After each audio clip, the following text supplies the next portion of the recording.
Saints at 49ers, Monday Night Football. This is my best bet, free pick of the week. First, though, Marco, what should bettors be looking at? Monday night, home dog, Super Bowl champs. Boy, old school back in the 80s. This would have been a Monday night lock of the year.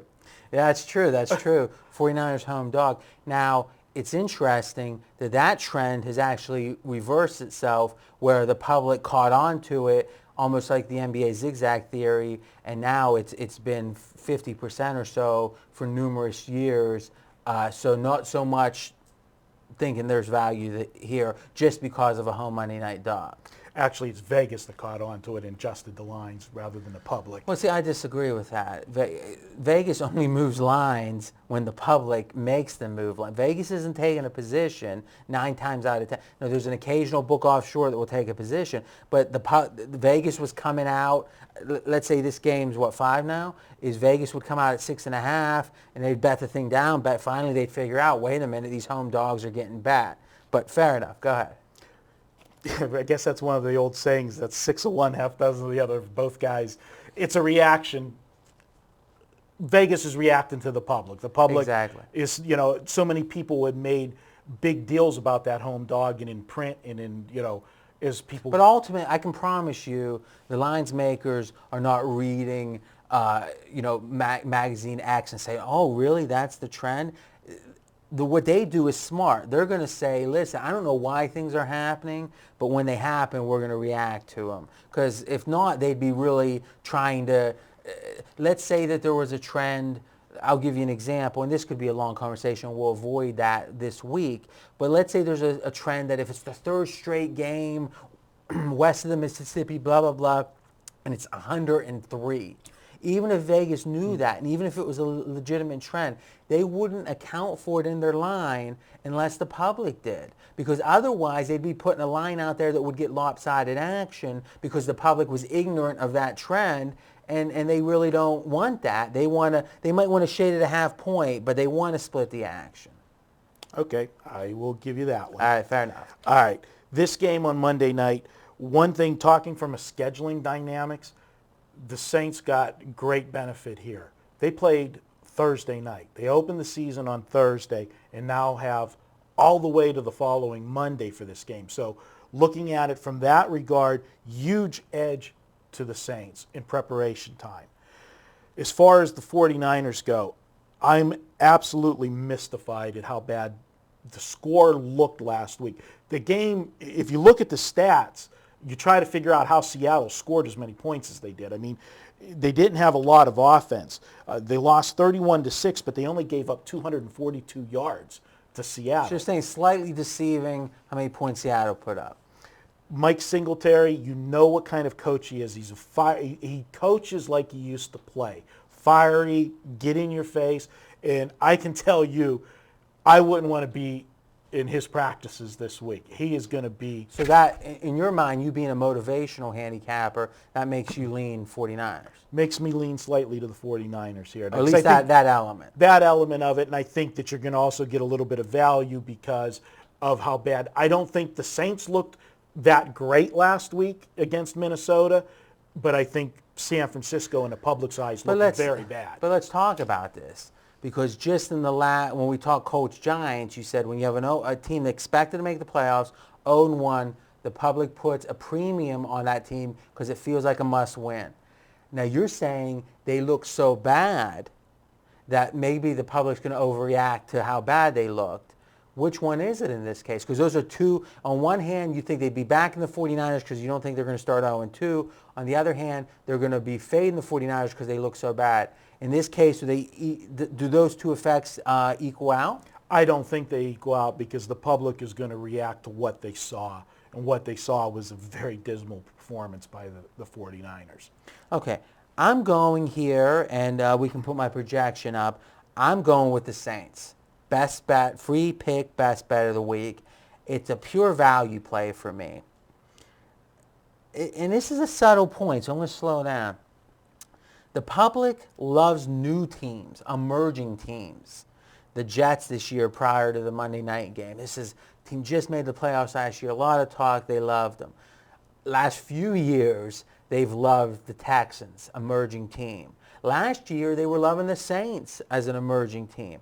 It seems like Green Bay this year, Green Bay hasn't done a lot yet, but their line, they were laying 3 at Philly last week. They love emerging teams, and they love old-time, long-time high performers. The Patriots, the Colts.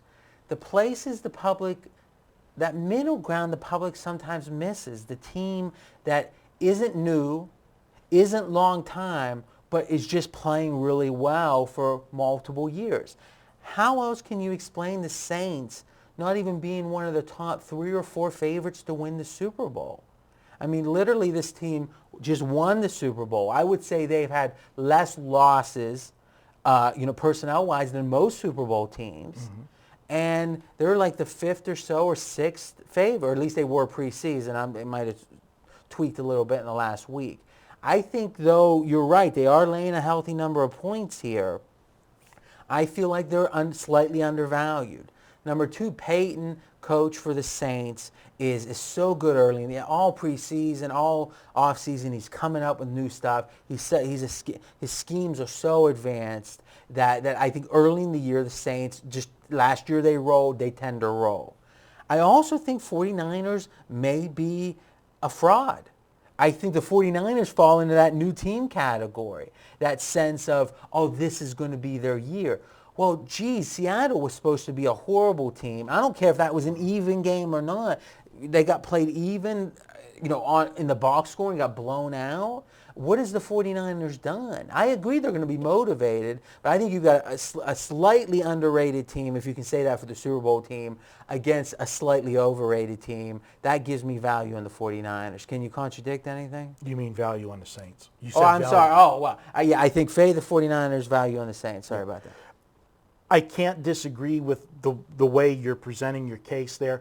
I think one of the reasons the Saints have that public perception that they do, and you're right, they do. The public doesn't believe in the Saints yet. It's because a lot of the times in the last 3 games that you've seen of the Saints, they've won ugly. They beat Minnesota in the NFC. Listen to me. They beat the Minnesota NFC Championship game. They weren't the best team on the field that day, but they won. They beat Indianapolis. They won the game. They needed to do the trick play, the onside kick at the start. They won the Super Bowl. One score. It was one score, and it came down. The Steelers, most of the Steelers' 4 Super Bowls were one score. I'm actually agreeing with you, but I'm telling you how public perception. I'm saying it's just. I like when teams win ugly because they are undervalued. This team was almost undefeated last year. They were, but people have short memories. I don't know why they're underrated. I'm not even sure it's important. I just think you're getting a really good team that probably should be amongst the. I mean, the idea that Green Bay has a better chance to win the Super Bowl than them makes no sense to me. I think Green Bay's an up-and-coming team. I think they're a great pick for the Super Bowl. I think the Saints clearly should be the favorites in the NFC. And the fact they won against, Minnesota, I thought played pretty well last Thursday. That does segue into my last point here, and it's a general one. When in week 2 of the NFL, one game is half of all games, one of 2. When you come to the Sunday night game and then the Monday night game, you've been able to see the rest of the teams play their second game. And that can tell you the meaning of the first game that the teams playing Sunday and Monday night, their first game, what it meant. So, for example, if Seattle gets blown out, you're going to know that before this Monday night game. That tells you the San Fran's even worse than you thought. Now, not 100% because there can still be variation, but it's telling you a lot. And vice versa, if Seattle does really well, you're starting to think maybe 49ers aren't so bad. Vikings. So as you look for this Sunday night game and Monday night game, look at who these teams played in week 1 and see how they do in the 1 o'clocks and 4 o'clocks. And it's going to tell you a lot that a lot of bettors aren't thinking about. And it's the same thing we talk about in the NCAA tournaments with college basketball, is as the tournament progresses and you see how the conferences do, it really speaks to how good these teams are. I think it's very much the case in week 2 and even week 3. You like that, don't you? It's good points. I'll throw one last item out at you, and I don't have numbers to support it, but this has been a theory, old school. The Super Bowl winner, you back them in week 1 and you fade them in week 2. You know, I think there is that emotion. I would tend to agree with you. And you have a slight point there. I think them being underappreciated is a motivator, and I think being on Monday Night Football is a motivator. But in general, maybe that'd be, in this year, maybe a spot in week 3, especially if they play well, to look to fade the Saints. Good stuff. Okay, this is where you join the conversation in the comments section with Marco and me. And this is our last video for this week. We'll be back next week. And remember, you can get all of our videos at pregame.tv. And if you want to listen on iTunes, just go to iTunes and search for pregame.com.